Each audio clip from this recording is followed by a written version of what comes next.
인간은 한계에 부딪힐 때마다 자연에서 그 해결책을 찾아왔습니다. 가장 뛰어나다고 자부하는 인간이 단순한 동식물들로부터 지혜를 얻어왔다는 건 참으로 아이러니한데요. 이제 다른 동식물들을 흉내내는 단계를 넘어서 인간의 신체 기관을 모방하는 수준으로까지 발전하고 있다고 합니다. 무슨 얘기냐고요? 인간을 닮은 과학, 그 놀랍고도 신비한 세계를 만나러 갑니다. 박사님 안녕하세요. 네, 안녕하세요. 네, 생체모사 나노 융합 기술에서 주목할 만한 게 바로 인간의 몸에 적용이 된다는 점인데요. 어떤 신체 기관에 구체적으로 어떻게 적용이 되는 건가요? 예, 저희가 하고 있는 연구는 바로 청각에 문제가 있는 분들을 위해서 우리가 청각 기구를 모사를 해서 인공적으로 만든 거를 우리 몸속에 장기적으로 이식을 할 수 있는 그런 기술에 대해서 연구를 하고 있습니다. 저희 사람의 청각 기구를 보면 소리를 듣는 원리가 고막을 통해서 전달된 소리는 중이를 통해서 다시 달팽이관으로 전달이 되고 있습니다.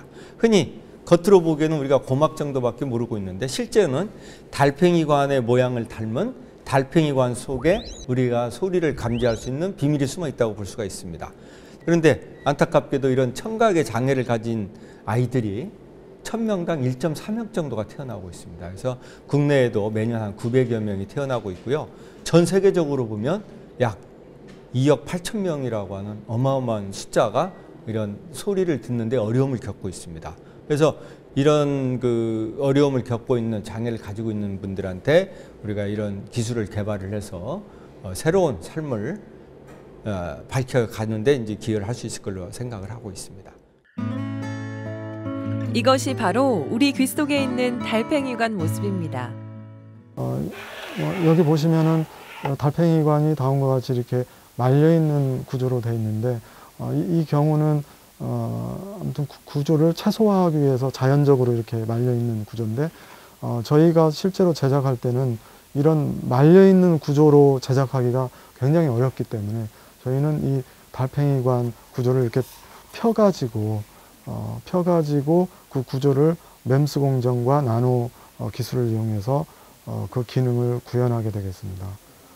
그래서 그 막 자체가 다음과 같이 실로폰과 유사한 특성을 갖는 주파수 분리 기능을 갖는 구조로 되어 있기 때문에 사람의 청각 시스템을 그대로 모방하면 어떨까? 보청기의 원리를 넘어서서 사람의 달팽이관을 닮은 모습을 만든다면 더 정교하게 소리를 전달할 수 있지 않을까? 인간의 청각기관을 모방한 기술은 부메랑처럼 다시 인간에게 혜택을 주는 나노 자연모사 기술의 큰 장점이죠. 소리를 들을 수 있기 위해선 무엇보다 달팽이관의 핵심 부품인 기저막의 성능이 중요합니다. 인공 달팽이관을 만들 때도 마찬가지죠. 이곳이 바로 들을 수 없는 세계를 들을 수 있는 세계로 바꿔주는 나노 자연모사 연구실입니다. 실로폰 모양처럼 보이나요? 바로 소리를 감지하는 인공 기저막입니다. 지금 현재 저희가 만든 그 인공 기저막에다가 실제 소리를 줘서 그 기저막이 실제로 어떤 식으로 떨리는지, 어떤 형태로 떨리는지를 측정을 하는 실험을 하고 있습니다. 사람은 기저막에 16개 채널 정도만 있으면 소리의 의미를 파악할 수 있습니다. 말하자면 피아노 건반 16개만 있으면 웬만한 말은 알아들을 수 있죠. 연구진은 기저막에 22개 채널을 만드는 게 목표입니다. 여러 개의 채널을 가진 실로폰 모양의 기저막이 돌돌 말리면 인간의 신체 기관을 닮은 달팽이관이 되죠. 왜냐하면 이제 저희가 원하는 게 뭐냐면 위치에 따라서, 그러니까 이제 이런 형태의 기저막이 있으면 이 위치에서는 이제 예를 들면 11kHz의 신호만 나오고 이쪽 위치에서는 뭐 2kHz에 대한 신호만 나오고 이쪽은 이제 10kHz에 대한 신호가 나오는 그런 식으로 위치에 따라서 그 주파수가 이렇게 분리가 되는 그런 소자를 만들려고 하기 때문에 그 얘가 어떤 식으로 떨리고 그다음에 그 떨림 형태가 이렇게 주파수에 따라서 떨림 위치가 달라지는지가 중요합니다. 청각기구의 생체 모사 기술은 여기서 끝이 아닙니다. 초소형, 고성능을 지향하며 끊임없이 발전을 거듭하는 중인데요. 외장 장치가 아닌 완전 이식 형태입니다.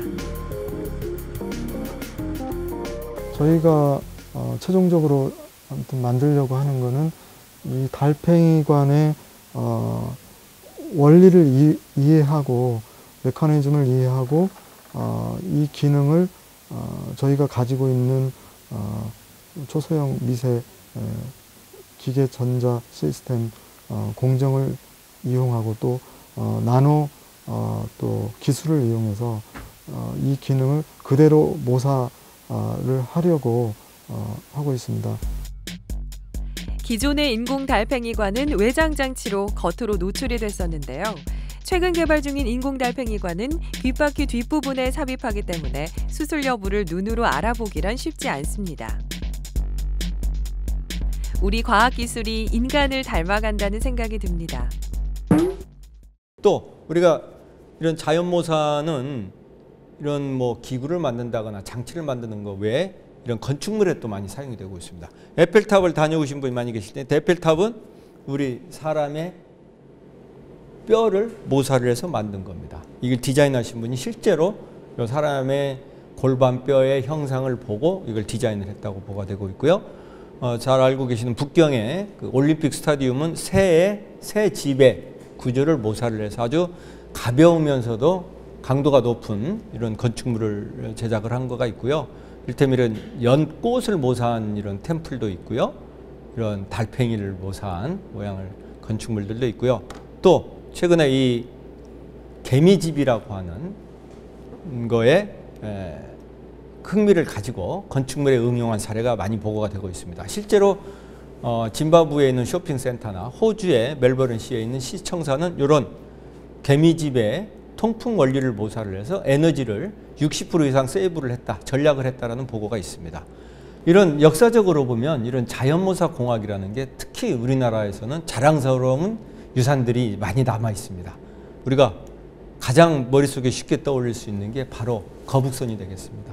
거북선의 등껍질, 딱딱한 등껍질을 우리가 생각을 해서 이순신 장군은 거북선을 만들고 외구를 무찌른 바가 있죠. 그래서 이런 자랑스러운 자연모사 공학의 산물이 있습니다. 또 하나 자랑스러운 우리의 자연모사의 예로서 저는 한글을 들고 있습니다.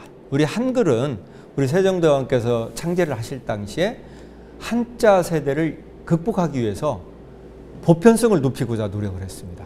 바로 보편성은 어떻게 높일 거냐를 궁리한 끝에 자연으로부터, 인간으로부터 아이디어를 얻어야 되겠다라는 거에 착안을 해서 사실 우리가 자음 모양을 보시면 기역, 니은, 디귿, 리을, 이응 등은 다 우리 혀 모양이나 목구멍 모양이나 입 모양이나 이런 모양들을 보고 만들어낸 글자가 되겠습니다. 이렇듯 보시면 우리 한글이 자연모사공학의 최정점에 있다라고 저는 자신 있게 말씀을 드리고 있고요. 우리의 그 자연모사공학 분야가 이렇듯 선조들도 잘 해오셨고 우리 이 분야가 앞으로도 잘 발전되어서 세계를 리드해 나갈 수 있을 분야라고 생각을 합니다. 네, 박사님 아주 흥미로운 내용 잘 들었습니다. 강연 감사했고요. 오늘 말씀 고맙습니다. 네, 감사합니다.